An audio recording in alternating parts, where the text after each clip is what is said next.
کی قبر پر بھی جا کر کچھ پڑھو تو وہ بھی سنتا ہے. تو قبر کے اوپر کون ہے جو نہیں سنتا؟ وہاں تو ہر ایک سنتا. اور یہ نبی کی کیا عظمت ہوئی کہ ایک عام بھی قبر کے اوپر سنتا ہے اور نبی بھی قبر کے اوپر سنتا ہے. عظمت تو یہ ہے کہ عام قبر پہ سنتا ہے، نبی وہ ہے کہ پوری زمین کی ہر ٹکڑے سے ہر غلام کو سنتا ہے.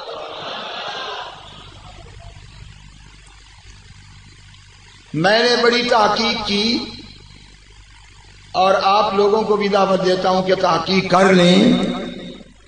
900 ہجری میں یہ کتاب لکھی گئی اور آج تک کسی مکتب فکر کی جرت نہیں ہوئی کہ امام شارانی کی اس کتاب کا رد لکھ سکے. لاڑکانے سے لے کر سندھ سے میں مکھٹ تک گیا ہوں. سب سے بڑا کتب خانہ سندھ میں ہے، اس کے بعد ہمارے پنجاب میں سب سے بڑا کتب خانہ مکھٹ شریف میں. ان دو کتب خانوں کے مقابلے میں پورے پاکستان میں کوئی کتب خانہ نہیں. ان میں کسی کی جرت نہیں ہوئی کہ اس کتاب کا رد لکھ سکے. بتاؤ، نبی قیامت تک نبی ہو اور نبوت تو ختم ہو گئی تو حضور کا فیض کیسے چلے گا؟ تو باب ولایت تو بند نہیں ہوا. ولی تو قیامت تک آتے رہیں گے. اور وہ کیسے ولی بنیں گے؟ وہی ولی بنیں گے جن کو حضور خود عالم بیداری میں دیدار بھی دیتے ہیں، جنہیں خود حدیث بھی پڑھاتے ہیں. تقریباً 70 سے اوپر علماء نے عربی کی وہ کتب لکھی جن میں ثابت کیا کہ حضور کی وفات اور حضور کی حیات میں کوئی فرق نہیں. جس طرح سرکار کی زندگی وفات سے پہلے ہے، وفات کے بعد اس سے بڑھ کر حیات ہے. مگر انہوں نے تھوڑا سا فرق لکھا جو میں نچوڑ کے طور پہ عرض کر رہا ہوں، یہ پلے باندھنا بات. انہوں نے فرق یہ لکھا کہ صرف اتنا فرق ہے حضور کی وفات سے پہلی زندگی اور وفات کے بعد کی زندگی میں. صرف اتنا فرق ہے کہ جب حضور حیات ظاہری میں تھے تو دربار عام تھا، جس کی مرضی حضور کا دیدار کرتا تھا. البتہ وصال کے بعد حضور اپنی حقیقت نور پہ آ گئے ہیں. اب دربار عام نہیں، اب خاص نور والے ہی اس نور والے کا دیدار کرتے.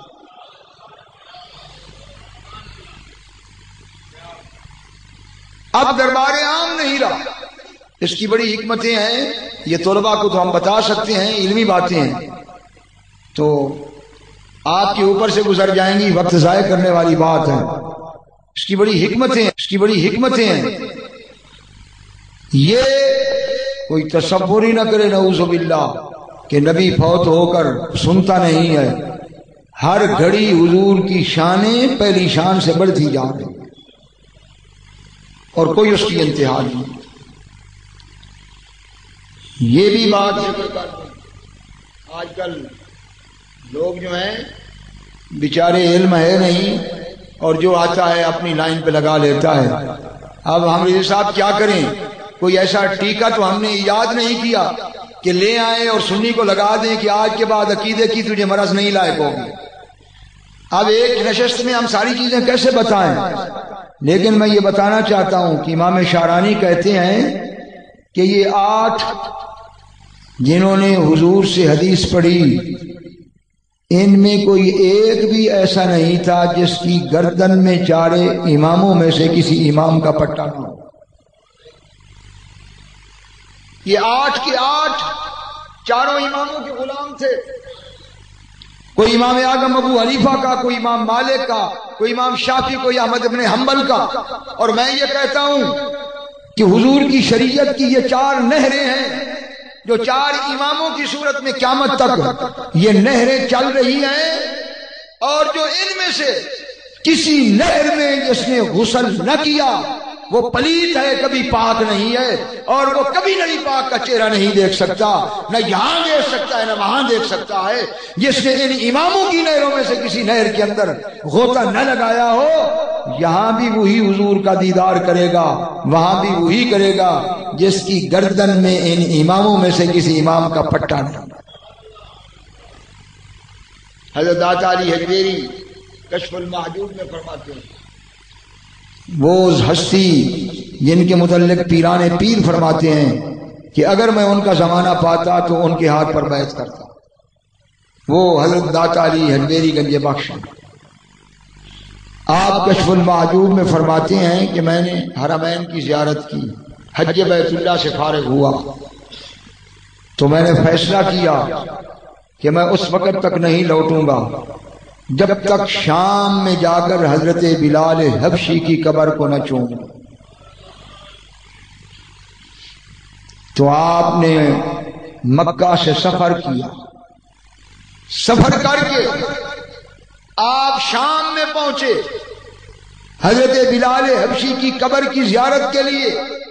وقت نہیں ہے ورنہ میں حدیثوں سے ثابت کرتا کہ کوئی عمل اللہ کو اتنا محبوب نہیں جتنا اللہ کے محبوب بندے کے چہرے کی زیارت کے لیے سفر کرنا رب کو محبوب۔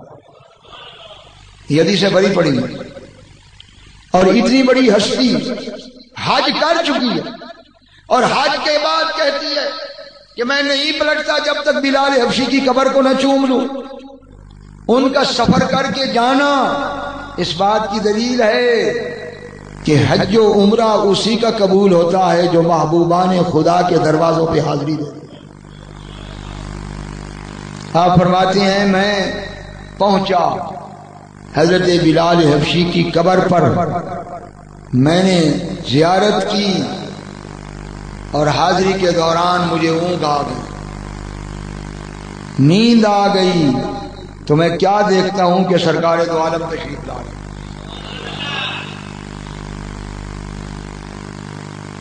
صفا و مروہ کے درمیان ایک باب بنی شیبہ ہے، باب بنی شیبہ سے حضور تشریف لا رہے ہیں۔ حضور نے اپنی گود کے اندر ایک سفید ریش کو اٹھایا ہوا ہے۔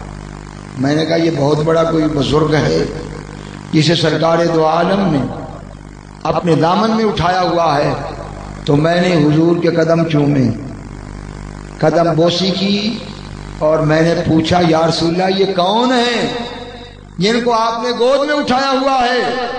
تو حضور نے فرمایا یہ تیرا اور تیری قوم کا امام ابو حنیفہ ہے۔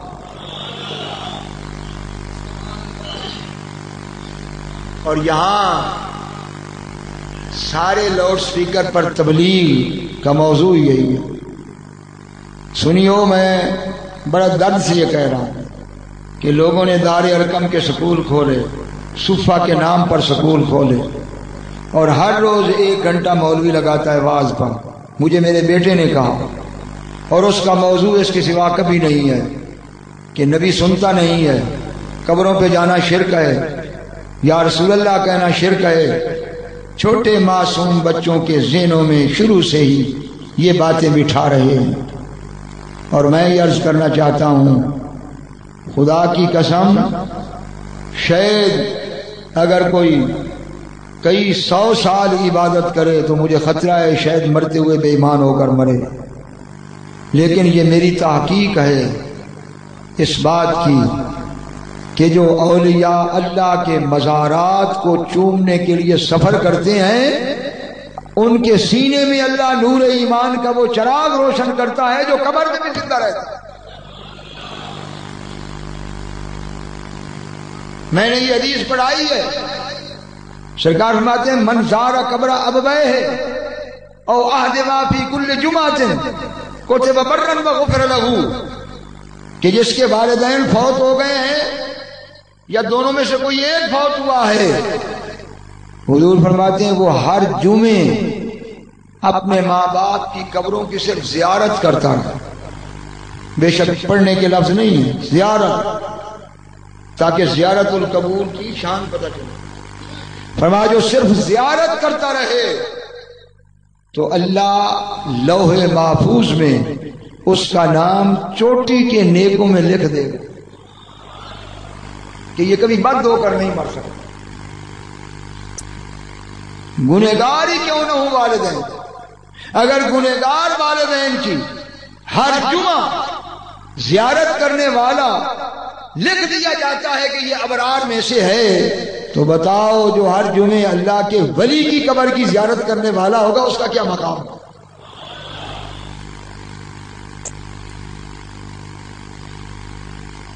شرک کی باتیں کرتے ہیں، یا تو یہ حدیثیں چھپا جاتے ہیں یا ان میں عقل نہیں ہے کہ حدیثوں کو سمجھے۔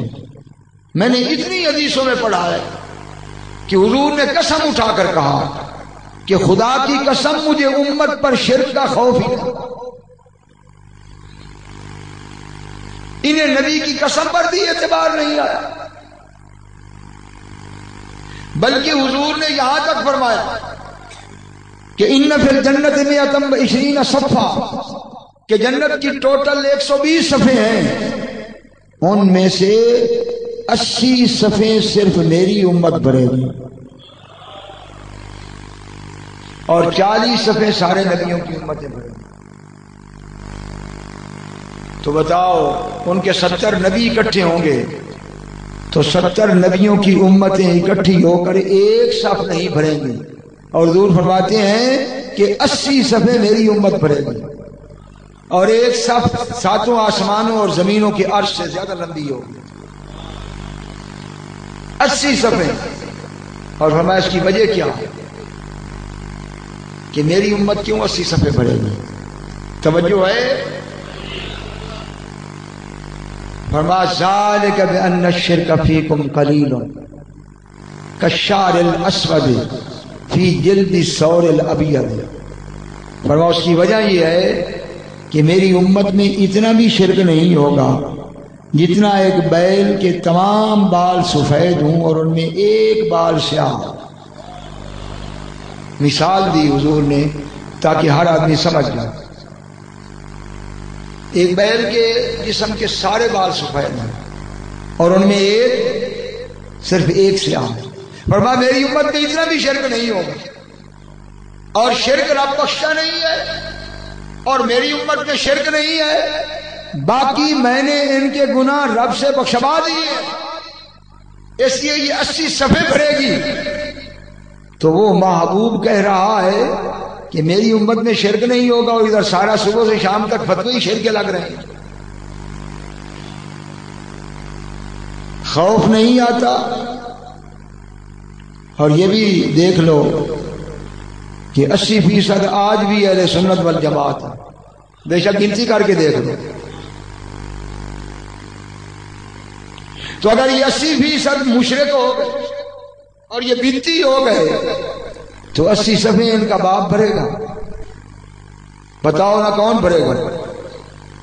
ایک کہنے لگا کہ ایک سنی ہے جس کی کوئی تنظیم نہیں ہے، میں نے کہا بالکل صحیح ہے، یہی تو ہماری خوبی ہے کہ تنظیم نہ ہونے کے باوجود پھر بھی ہم 80% ہیں۔